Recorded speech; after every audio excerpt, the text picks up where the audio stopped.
అత్యధిక జనాభా కలిగిన సెట్టుబల్జీలు ఉభయ గోదావరి జిల్లాల్లో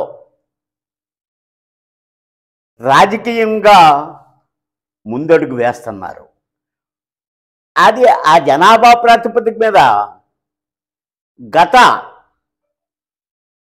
ప్రభుత్వంలో రాజశేఖర రెడ్డి గారు కూడా ఈ 2 జిల్లాలని ఉన్న బీసీల్లో ఉన్న సెట్టుబల్జీలను గుర్తించి 2 జడ్పీ సీట్లు ఈసీలు 2 ఇద్దరికి మినిస్టర్లు ఇవ్వడం జరిగింది. అదే పందాల్లో జగన్ ప్రభుత్వం కూడా ఇప్పుడు ఈ 2 జిల్లాల్లోని అత్యధిక సంఖ్యలో ఉన్న జనాభాలో ఉన్న ఈ సెట్టుబల్జీలకి గుర్తింపుగా నరసాపురం ఎంపీ సీటు గూడూరి ఉమాబాల ఆవిడ జడ్పీటీసీ అలాంటి పదవులు ఎన్నో నిర్వహించింది. లాలో గోల్డ్ మెడలిస్టు. ప్రజాహిత కార్యక్రమాల్లో ముందడుగు వేసిన మహిళ మా సెట్టుబల్జీ ఆడబిడ్డ. ఆవిడికి ఇవ్వటం మాకు ముదాహం. అలాగే రాజమహేంద్రవరం ఎంపీ సీటుకి గూడూరు శ్రీనివాస్. ఆయన ఎలాంటి డాక్టర్ అంటే పేదవాళ్ళ దగ్గర డబ్బులు తీసుకోడు. ఇసుకెత్తే రాళ్ళని పేషెంట్లు అర్ధరాత్రి అయినా సరే తెల్లవారులైనా సరే ఆ పేషెంట్లు కంప్లీట్గా వాళ్ళకి చెక్ చేసి మందులు రాసి పంపించే వరకు నిద్రపోరు. అలాగే వారు నెగిటివ్ ప్లేసుల్లో ఆదివారం వెళ్ళి ఫ్రీగా వాళ్ళకి మరి ట్రీట్మెంట్ ఇస్తూ ఇక్కడ మంచి పేరు తెచ్చుకున్న ఈ గూడూరు శ్రీనివాసు డాక్టర్ శ్రీనివాస్కి మనం అందరం ఒక బీసీలే కాదు అన్ని కులాల్లోనూ ఈ గూడూరు శ్రీనివాస్ యొక్క సేవలు గుర్తించే ఉన్నారు. అందరూ మనసుల్లోనూ గూడు కట్టుకున్న గూడూరు శ్రీనివాస్కి తప్పకుండా మనం హితోతకంగా శ్రమించి వారిని నెగ్గించుకుంటే మన రాజమహేంద్రవరం ఎంపీ సిటీ ఇదంతా మరి ఎంతో అప్ టు ది మార్క్ ఆయన అప్ టు డేట్గా దాన్ని అప్ టు డేట్ చేస్తారని అంచేత ఇటువంటి ఇంకా ఇప్పుడు మిగతా మరి తెలుగుదేశం అన్న ఉండే లేకపోతే జనసేన అన్న ఉండే వారు కూడా బీసీలకు గుర్తించి బీసీలకు ఎక్కువ సీట్లు ఇచ్చినట్లయితే వాళ్ళు లాభం పొందుతారు, రాజ్యాధికారంలోకి వస్తారు. ముఖ్యంగా రాజమహేంద్రి సీటు బీసీలకి ఇవ్వవలసిందిగా మరి నేను కోరుతున్నాను. తర్వాత బీసీలు ఎక్కడైతే ఎక్కువగా ఉన్నారో అక్కడ గుర్తించి అక్కడ మరి ఎమ్మెల్యే సీట్లు కూడా మరి ఇవ్వాలని కోరుతున్నాం. రాబోయే ఎన్నికల్లో బీసీల పాత్ర అనే సబ్జెక్ట్ మీద మాట్లాడాలనేసి నేటి రోజున మేము ఏర్పాటు చేయడం జరిగింది. 96 కులాల దాకా ఉన్న మన జిల్లాల్లో వెరీ లిమిట్ 5-6 మేజర్ కమ్యూనిటీస్ ఉన్నాయి. ఎందుకంటే తునిలో యాదవులు ఖచ్చితంగా సీట్ ఇచ్చుకుంటారు. కాకినాడ రూరల్లో మత్స్యకారి సంఘం అగ్నికుల క్షత్రియులు సీట్ ఇవ్వాల్సి వస్తుంది ఏ పార్టీ అయినా. అలాగనే ముమ్మడివారం మత్స్యకారులు అంటే అగ్నికుల క్షత్రియులకి సీట్ ఇవ్వాల్సి వస్తుంది ఏ పార్టీ అయినా, ఎందుకంటే జనాలు ఎక్కువగా ఉన్నారు కాబట్టి. అలాగనే రామచంద్రపురం కాకినాడ రూరల్ సెట్టుబల్జీలకి ఇస్తూ ఉంటారు. అలాగే ఈసారి రాజమండ్రి రూరల్ కూడా సిట్టిబల్జీలకి ఇవ్వడం జరిగింది. అలాగనే ఏ పార్టీ అయినా మాకు ఒకటే. ఇప్పుడు రాజమండ్రి అర్బన్ వద్దులోకి ఆదిరెడ్డి అప్పారావు గారి అబ్బాయి వాసు, అలాగనే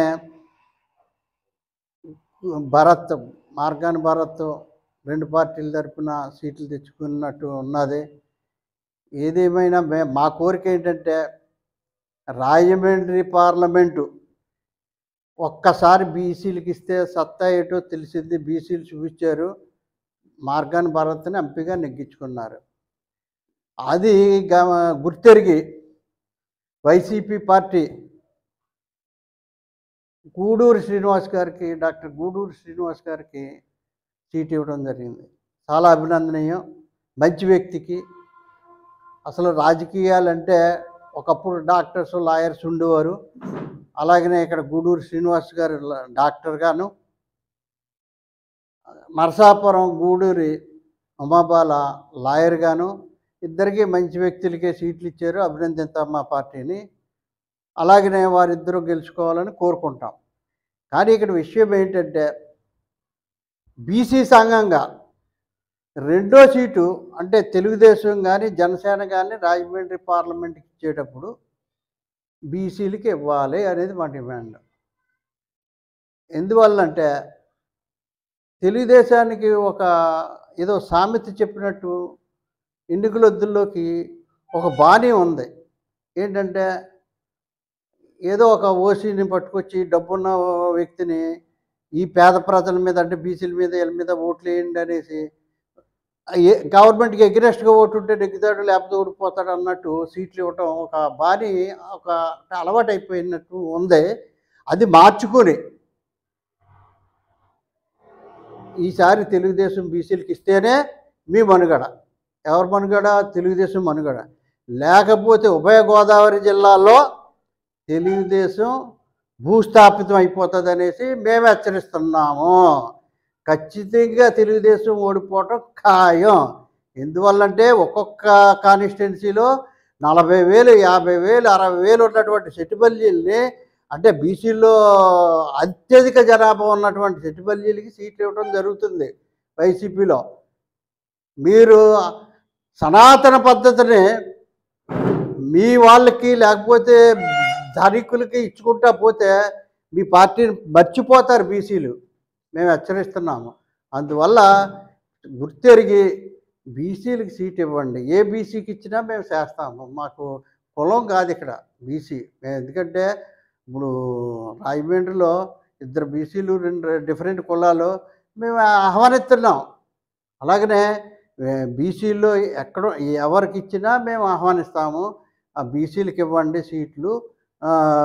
అలాగే అసెంబ్లీలో కూడా ఉభయ గోదావరి జిల్లాల్లో బీసీలకు ఇవ్వాల్సినటువంటి తగుమాత్రలో సీట్లు ఇస్తే మీ పార్టీల యొక్క మనుగడ ఉంటుందనేసి మరొక్కసారి హెచ్చరిస్తూ బీసీలకి రాజమండ్రి పార్లమెంట్ సీట్ ఇవ్వాలనేసి మేము మరొక్కసారి తెలియజేస్తూ ఇంతకు నిర్మిస్తున్నాం. Thank you. వైసీపీలోని మన గూడూరి శ్రీనివాస్ గారికి ఎంపీ టికెట్ ఇచ్చారు. అలాగే తెలుగుదేశం జనసేన తరపున కూడా బీసీలకి మేము అడగడం కాదు, డిమాండ్ చేస్తున్నాం.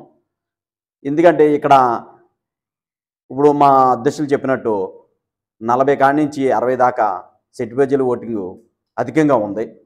దాన్ని బట్టి ఈ తెలుగుదేశం మనుగడ సాగాలి అంటే రాజమండ్రిలో కూడాను బీసీలకి టికెట్ ఇవ్వాలని కోరుకుంటున్నాను.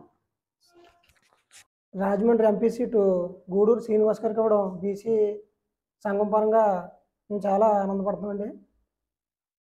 అలాగే బీసీ సంఘాన్ని గుర్తించిన ప్రతి పార్టీకి బీసీ సంఘ కులస్తులు అందరూ ఏకస్తులై అసెంబ్లీ స్థానం కాడి నుంచి ఎంపీ పార్లమెంట్ స్థానం దాకా కూడా ప్రతిదీ గెలిపించుకుని పార్టీలకు అతీతంగా బీసీలు టికెట్ ఇచ్చిన ఏ పార్టీనైనా బీసీ క్యాండిడేట్ని గెలిపించుకోవడం మా ముఖ్య అజెండా. అలాగే గెలిచిన ప్రతి నాయకుడు కూడా గత నాయకుల్లా కాకుండా అసెంబ్లీ అవనే పార్లమెంట్ అవనే బీసీలను గుర్తించి బీసీలకు జరిగిన అన్యాయాల మీద పోరాడాలని తగ్గిపోయిన 10% రిజర్వేషన్ కూడా ఈ బీసీ నాయకులు తెలుసుకుని గుర్తించి ఈ బీసీ కులస్తులందరికీ న్యాయం చేయాలని ఈ విలేకరుల సమావేశంలో నేను తెలియపరుచుకుంటున్నాను. Thank you. మా పెద్దలు చాలా విషయాల్ని నా ముందు తెలియజేయడం జరిగింది. అక్షరాలు కూడా ఇవన్నీ కూడా నిజం. ఇచ్చేదంటే మరి వైసీపీ పార్టీ ఈవేళ రాజమండ్రి పార్లమెంట్ అనేటువంటిది ఈవేళ కాదు డిక్లేర్ చేయడం అనేది. నిజంగా వైసీపీ పార్టీని అభినందించాలి. కారణం అంటే స్వాతంత్రం వచ్చిన 70 సంవత్సరాల నుంచి కూడా ఈ రాజమండ్రి పార్లమెంట్ అనేటువంటిది మొన్న పోయిన 2019 ఎలక్షన్లోనే మార్గన భరతరామ్ గారికి ఇస్తే అసలు బీసీలు చెత్త అనేటువంటిది ఏంటనేది ఎప్పుడు ఎవరికీ తెలియని విధంగా మరి ఆ వేళ నిరూపించుకోవడం జరిగింది. అదేవిధంగా ఈ విషయంలో టికెట్ కేటాయించే విషయంలో మాత్రం మా నాన్నగారు ఒకడికి ఎత్తే 2 అడుగులు వేస్తారని చెప్పేసిన ఎలా ఆయన పాదయాత్రలో చెప్పినట్టుగానే మరి ఈనాడు ఈ 2 జిల్లాల్లో భరత్ గారికి గతంలో ఎంపీ ఇవ్వడం, ఇప్పుడు మళ్ళీ గూడూరు శ్రీనివాస్ గారికి ఎంపీ ఇవ్వడం కూడా చాలా సంతోషం. మరి బీసీలు చాలా బాగా గుర్తించడం జరిగింది. ఆయన బోస్ గారికి రాజ్యసభ ఇవ్వటం, కుడుపూడి సూర్యనారాయణ గారికి ఎమ్మెల్సీ ఇవ్వటం, కౌరు శ్రీనివాస్ గారికి ఎమ్మెల్సీ ఇవ్వటం, ఇవన్నీ కూడా చాలా బాగుంది. మరి ఇదే విధంగా తెలుగుదేశం పార్టీ ఎందుకు గుర్తించలేకపోతుంది అనేటువంటిది మరి మాకైతే అర్థం కావట్లేదు. ఆనాడు ఎన్టీ రామారావు గారు అసలు బీసీలకి స్థానిక సంస్థల్లో రిజర్వేషన్ కల్పించినటువంటిది వాళ్ళ మామగారు అయినటువంటి ఎన్టీ రామారావు. తర్వాత ఈనాడు జగన్మోహన్ రెడ్డి గారు.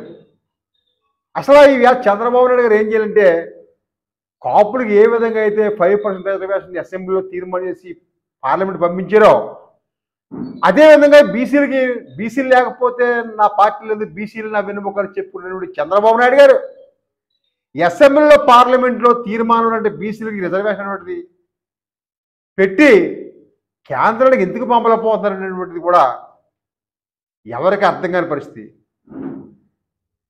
అంచేత మరి మా నాయకులు మాట్లాడడం జరిగింది. నిజంగా అసలు రాజమండ్రి పార్లమెంటరీ ఎంపీ సీట్ ఇక్కడ తెలుగుదేశానికి కాదు. నా లెక్క అయితే 175 సీట్లు 100 సీట్లు బీసీలకి కేటాయించాలి. రేపు ఏ పార్టీ అయినా సరే అధికారంలోకి వచ్చిన తర్వాత మేము అసెంబ్లీలో పార్లమెంట్లో కూడా బీసీలకు రిజర్వేషన్ బిల్ పెట్టి దాన్ని కేంద్రం పంపుతామని చెప్పేసి ఈ పార్టీలు పెట్టాలి. అలా కాని పక్షంలో ఈవేళ మేము ఈ రాజమండ్రి కాదు మొత్తం జిల్లా వ్యాప్తంగా కూడా తిరిగి మాకు ఏ పార్టీ అయితే మాకు కొమ్ము కాస్తుందో, ఏ పార్టీ అయితే మాకు సహకరిస్తుందో ఆ పార్టీకే మేము నెగ్గించడానికి ప్రయత్నం చేస్తూ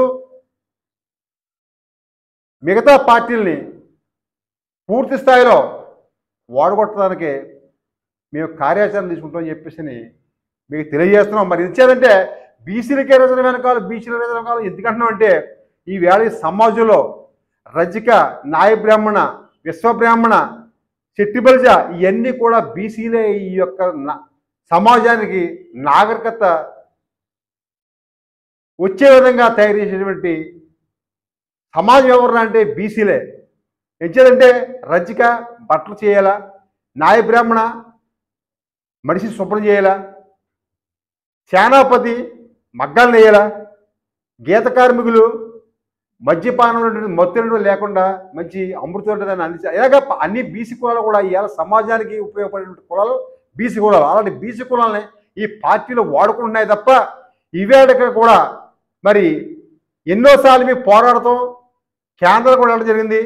అసెంబ్లీలో పార్లమెంట్లు ఎందుకు దాన్ని అమలు పెట్టలేదు అనేది మాకు అర్థం కావడం, మమ్మల్ని మోసం చేయడం తప్ప ఈ పార్టీలు ఏనాడైతే మనకి అసెంబ్లీలో పార్లమెంట్లో రిజర్వేషన్ కల్పించారో ఆనాడే బీసీలకి రాజ్యాధికారం దక్కినట్టుగా తెలియజేసుకుంటూ నేను సెలవు తీసుకుంటున్నానండి.